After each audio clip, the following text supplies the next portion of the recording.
নমস্কার বন্ধুরা, আপনাদের সকলকে স্বাগত আমার চ্যানেলের এই নতুন একটি ভিডিওতে। আজকে আপনারা সবাই জানেন চন্দ্রগ্রহণ। তো এই চন্দ্র আমাদের জীবনের আবেগকে এবং মনকে নিয়ন্ত্রণের জন্য অনেকাংশে দায়ী।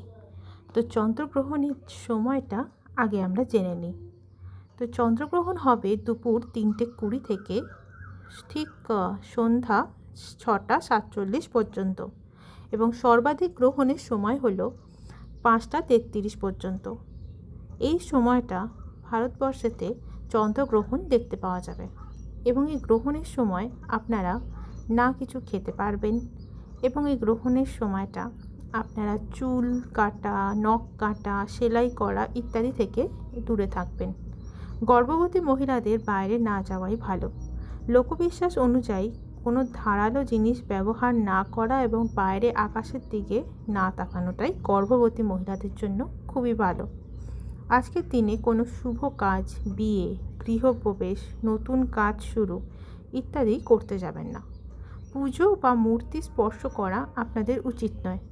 আজকে যদিও দোল পূর্ণিমা, কিন্তু তবুও আপনারা এই 3:20 থেকে অর্থাৎ চন্দ্রগ্রহণের সময় পর্যন্ত এই কাজগুলো থেকে বিরতি থাকতে পারেন। চন্দ্রগ্রহণ হয়ে যাওয়ার পর আপনারা খাবার খেতে। এই ধরনের ভিডিও যদি আপনাদের ভালো লেগে থাকে, তাহলে এই ধরনের ভিডিও দেখার জন্য আমার চ্যানেলটিকে লাইক, শেয়ার এবং সাবস্ক্রাইব করুন। ধন্যবাদ।